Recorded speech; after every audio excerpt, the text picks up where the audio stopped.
My sister and husband betrayed me, ran away together on our anniversary, and she now sends me smug photos while I rebuild my life. My husband Caleb, male, 45, and I, 42, female, have been together for almost 10 years, married for 8. In the beginning, we were just so happy, you know? Every moment together was a piece of joy, filling our days with laughter, dreams, and all those little things that made us love each other even more. We were a team, tackling life side by side. Our smiles were contagious, and everything felt a bit better when we were together. Anniversary after anniversary, we soaked up the love we had, cozy Sundays and random date nights that just made everything feel right. Life was simple, and we loved every second of it. But out of nowhere, things started to change. Date nights became a bit tense, and the easy laughter didn't ring out like it used to. I started noticing that he slowly began to spend more and more time on his phone instead of with me. Date nights weren't as carefree anymore. There was this tension in the air. The happiness we had started to slowly disappear, and I couldn't shake the feeling that our relationship was slipping through our fingers. The intimacy we once had was slipping away, replaced by a growing distance that felt impossible to bridge. I started to suspect that Caleb might be having an affair. The late-night phone calls and mysterious messages got too frequent for me to ignore. I questioned the changes in his behavior, the way he seemed distant even when we were inches apart. But Caleb dismissed it, saying that I was reading too much into his behavior and that he was just busy at work. In my gut, I knew it wasn't just paranoia. It was a sense that our marriage was taking an unexpected turn. One day, while my husband was out walking our dog, I was doing his laundry and spotted a lipstick smudge on the back of his shirt. A chill ran down my spine. It wasn't just suspicion anymore. This was a very tangible sign that he had been intimate with someone. The reality of it hit me, leaving a knot in my stomach and a sense of unease that lingered in the air. Given Caleb's history of gaslighting and deflecting my suspicions, I chose to keep my mouth shut and not immediately question him about it, opting for a silent investigation. I delved into his laptop, my heart pounding with anticipation. Relief washed over me when my search yielded no incriminating evidence against my husband. For a second, I could feel the weight of my suspicions ease, but as the pieces of the puzzle floated in my mind, I couldn't shake off the memory of that lipstick smudge on Caleb's shirt. It dawned on me. It couldn't have been just a random accident. After all, he wore a suit over his shirt every day for work, hence the perplexing lipstick mark on the back of his shirt couldn't be dismissed as a mere coincidence. I grappled with conflicting emotions, torn between the happiness of not finding anything and the persistent gnawing, feeling that something was amiss. On a Friday evening, I decided to surprise Caleb with a dinner date, hoping to rekindle our connection and perhaps delicately address the lingering question about the mysterious lipstick on his shirt. Eagerly, I headed to his office to pick him up, envisioning a night of connection and joy. However, my excitement soon turned to disappointment when a message from him claimed he would be working late due to an overwhelming workload. I sighed, accepting the change in plans without informing him that I was waiting for him downstairs. As I was just about to leave the vicinity, to my surprise, I saw Caleb exiting his workplace. I was confused as this conflicted with his message about a demanding workload. Puzzled, I watched him get into his car and drive away. Instinctively, with curiosity stirring within me, I decided to follow him. Little did I know that what I was about to see would shake me to my very core. I followed him and watched him pull into a bar. I was confused as to what he was doing there and why he was lying to me about it. As I discreetly observed him at the bar, my worst fears came to light. He was going up to different women, chatting with them casually, exchanging numbers nonchalantly. The sight was beyond shocking to see how at ease he was around other women, given that we are married. Driven by a mix of disbelief and desperation, I decided to discreetly approach a woman Caleb had just exchanged numbers with. She had come out of the bar and was probably waiting for her Uber. I went up to her and straight up asked her about Caleb. With her eyebrows raised, she asked if I knew him, and I replied that he was my husband. Her eyes widened in shock, and she promptly confirmed my worst fears. Shockingly, she disclosed that Caleb had portrayed himself as a divorced man who was going through a tough time. He had made up a sad story about himself and his imaginary ex, who had apparently cheated on him. I was beyond disgusted to hear the truth about my husband. I couldn't believe that he was going around lying to strangers just so he could hook up with them. The realization hit me like a gut punch, and I felt an overwhelming urge to puke. The sheer disgust mingled with the betrayal left me grappling with a mix of emotions, unsure of how to react to the depth of his deceit. I remember leaving the bar in a daze, making sure that Caleb didn't catch me. That night was the most difficult night of my life. I don't think I have ever cried so much since my dad passed away.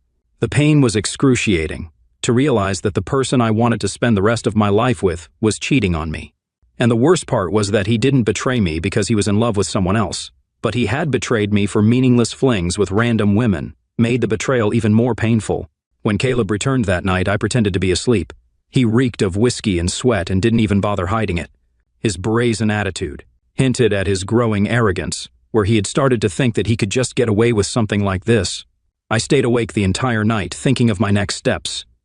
At 6 a.m., before Caleb would wake up, I slyly took his phone out of our bedroom so I could go through it. Going through his messages, calls, emails, and pictures, I diligently documented evidence by taking photos on my own phone. This morning, after Caleb left for work, I drove to my mom's place because I knew she was the only one who could comfort me. At my mom's place, I poured out my heart, sharing every painful detail of the discovery. She listened patiently and was beyond outraged that Caleb could do such a despicable thing. My mom, being the rock that she is, discouraged me from confronting him about it because she knew Caleb could spin the story and would never admit his mistakes out loud. She urged me to start researching and consulting with a lawyer to understand my legal options. She told me what was at stake here if I continued this marriage with a cheating husband. I was a bit disoriented, but I understood her sentiments. I asked her to keep the news of my divorce private and not tell the rest of the family about it yet, and my mom agreed. For the next few weeks, I delved into researching and contacting potential legal representatives, seeking someone who could guide me through the upcoming challenges. Working from home allowed me the flexibility to invest time in finding the right lawyer. I knew it was time to be strategic and ensure the best outcome for myself. This is how I met Loretta, an adept Latina attorney renowned for her representation of women in extramarital affair cases during divorce. I sat down with her, and together we strategized a plan to navigate my situation. We discussed potential approaches and legal steps to ensure a smooth process as I prepared myself to move forward with my decision to end my marriage. Everything seemed to be going smoothly, and I was getting ready to face Caleb. He had no clue about what I was going to do and kept up with his late-night work routine. Our anniversary was just around the corner, and I didn't want to spoil the memory of our marriage with divorce papers, so I decided to wait until after our anniversary celebration to break the news to him. Little did I know, things were about to get even worse. On that fateful anniversary, I prepared an amazing dinner for Caleb, thinking that this was going to mark our last dinner together ever as a couple. As I waited for Caleb to return home, I got a notification on my phone from my youngest sister. I opened it to find an image of Rachel and Caleb, both wearing smug smiles, seemingly sharing an intimate moment. Utterly confused, I wondered if it was an AI-generated image, or if my sister's phone had been hacked. Worried, I called her right away to check if everything was all right. Rachel answered the call calmly. I asked her if she was okay and if her phone was hacked. She replied curtly that the picture was very much real. My heart sank and I struggled to comprehend the betrayal unfolding. I couldn't believe what I was hearing, so I bombarded Rachel with questions, hoping it was some twisted joke. She nonchalantly explained how she and Caleb met at a bar a few weeks ago and felt a connection. I was baffled, trying to understand how my sister could betray me like this. Rachel went on, rubbing salt in the wound, claiming that Caleb had told her that he was the happiest when he was around her. My sister's words cut through me like a knife. I never expected Rachel, my own blood, to betray me this way. She continued describing how they planned to reveal their relationship on the day of our anniversary because Caleb didn't want to pretend any further. The pain of her admission only deepened the wounds already inflicted by Caleb's deceit. I struggled to comprehend how two people so close to me could orchestrate such a cruel twist of fate. The conversation ended with Rachel arrogantly saying she hoped I would understand their love and leave Caleb peacefully. As she hung up, a mix of emotions overwhelmed me: shock, betrayal, and the crushing weight of the crumbling pillars of trust in my life. I felt blindsided by what had just happened, and the reality of my shattered world sank in. Rachel, my younger sister, had always been close to me, or so I thought. Our bond was built on shared childhood memories, countless laughs, and the unspoken trust between siblings. It never crossed my mind that this seemingly unbreakable connection would crumble because of my husband. Tears streamed down my face, but this time it wasn't because of what Caleb was doing to me. It was the heartbreak of realizing what my youngest sister had just done. Amid my pain, I decided to send one final message to Caleb. I wanted him to know how deeply he had hurt me, so I poured my emotions into words, expressing the betrayal and disappointment I felt. It was a difficult message to write, but I knew I needed to stand up for myself. I sent a picture of the divorce papers we were about to sign, along with the message that I would be leaving these papers for him at home, so he should sign them at the earliest. I also sent the same picture to my younger sister, wishing her good luck once she uncovered the truth about Caleb, and letting her know that I was about to divorce him the next month anyway. I anticipated the smugness in her expression might crumble once the reality of her choices sank in. With the weight of my decisions pressing on me, I gathered the strength to get ready to move out. I called my mother to ask if I could stay at her place. She could sense something was amiss from the tone of my voice and urged me to come over immediately, her concern echoing through the phone. When I arrived at her place with my packed belongings, the floodgates of emotions burst open. I broke down in tears, finding solace in the comforting embrace of my mother, who kept asking if Caleb had done something to me again. I didn't know how to tell her what Rachel had done to me, so I showed her the picture that my sister had sent me earlier. My mother's eyes widened in shock as she stared at the picture, and a heart-wrenching scream escaped her lips. The realization of what my sister had done hit her like a tidal wave. She collapsed onto the couch, her face twisted in disbelief and anguish. Amidst her breakdown, she uttered words of disbelief, questioning how Rachel could betray me in such a way. In the midst of her shock, she held me close, assuring me that we would get through this together and that she would support me no matter what. Her words were a comforting balm, offering a glimmer of strength in the face of the painful truth. In the days following this incident, I found myself emotionally drained, unable to summon the strength to even get out of bed. The weight of the betrayal, coupled with the exhaustion of countless tears, left me feeling like a mere shell of myself. Sleep became both my refuge and my escape from the painful reality. My mother, fueled by a mix of anger and concern, took it upon herself to confront Rachel. She has called her repeatedly, hoping for some semblance of remorse or understanding. However, each conversation has only fueled Rachel's defiance. Instead of acknowledging the pain she has caused, Rachel insists that her newfound relationship with Caleb is rooted in love and keeps vehemently denying that she did anything wrong.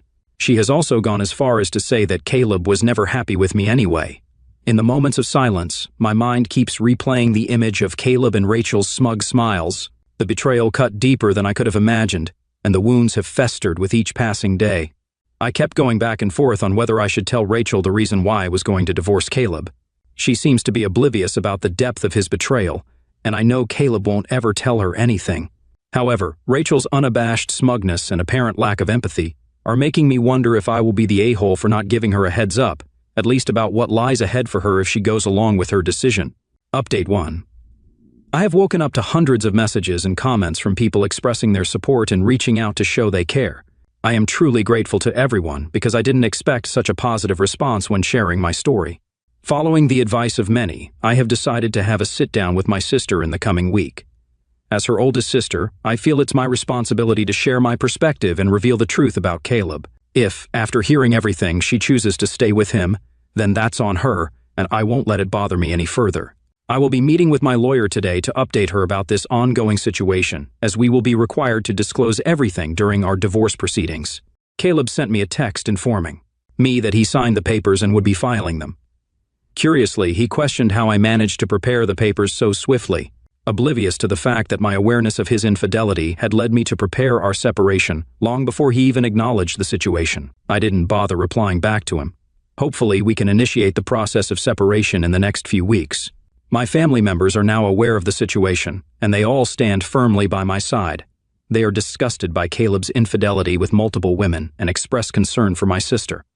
Forgiving her for being involved with someone else's husband is something they find incredibly difficult, given the gravity of the situation. I'll update next when I meet my sister in the following week. Update 2, as I had mentioned earlier, I decided it was time to have a heart-to-heart with my sister, so I reached out to her. I made it clear that I wasn't looking for a fight, just an honest conversation. Surprisingly, she agreed to meet up, and we found a quiet place to talk. When we finally met, I could feel the tension as we sat down for what was going to be a very difficult conversation. I urged Rachel to be honest and open, assuring her that I wanted to know what was going on inside her head. At first, she maintained a smug demeanor, almost reveling in the attention she believed she had stolen from me. Rachel began to describe her feelings for Caleb, saying how she had always desired him and thought I wasn't good enough for him. She continued to say how she had always wanted us to break up while we were dating, but when we eventually married each other, she had lost all hopes.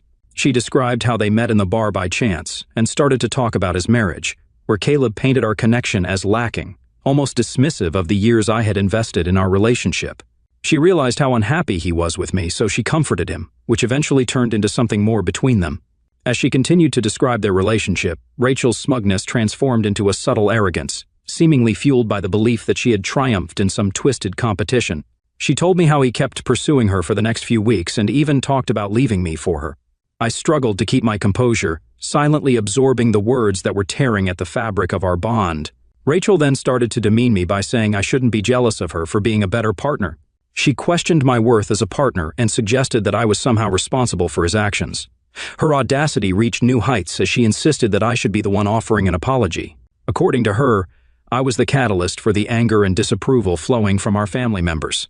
In her warped version of reality, the blame shifted onto me, as if my pain and the betrayal I was experiencing were mere inconveniences in the grand narrative she had constructed in her own head. I chose not to engage in this futile argument, as I knew her accusations were unfounded. Instead, I maintained my composure in my attempt to keep the conversation civil. I was about to reveal my side of the story when Rachel dropped a bombshell. She revealed that she had recently discovered she was pregnant with Caleb's child. This revelation hit me like a ton of bricks, and I felt a deep sadness thinking about how this would connect her to Caleb forever. She explained that she and Caleb had discussed their options and, despite the strange circumstances, they had decided to move forward with the pregnancy. Rachel seemed to be relishing the idea of her future with Caleb, her confidence evident as she detailed her visions of family life with him. The joy in her eyes seemed oblivious to the horror on my face as she shared this. A mix of emotions flooded over me. Sadness for my sister, frustration at the predicament she found herself in, and a profound sense of hopelessness. I took a deep breath with measured words and started to reveal my side of the story. I explained that my decision to divorce Caleb had been in the works for weeks. I recounted finding a lipstick smudge on his shirt a few months ago and gradually discovering his interactions with women in bars. I continued revealing how he had been unfaithful for a long time, leading me to stop being intimate with him after learning the truth. Hearing this, Rachel immediately started denying that this could be true, insisting Caleb would have told her otherwise. I shook my head at her callousness, making her realize she wasn't the only woman Caleb could have cheated on me with. Her initial disbelief gradually gave way to the undeniable truth as I presented pictures, emails, and messages that laid bare Caleb's deceit. I explained how I had been preparing to divorce him and was planning to serve him divorce papers after our anniversary. Rachel, confronted with the evidence, started to backtrack. She claimed that even if Caleb cheated, he loved her and they were meant to be together. I retorted that their connection was built on a bunch of lies. As she tried to continue to defend Caleb's actions, I highlighted how I had felt the same way as she did when I first found out about what he had been doing and the emotional toll it had taken on me.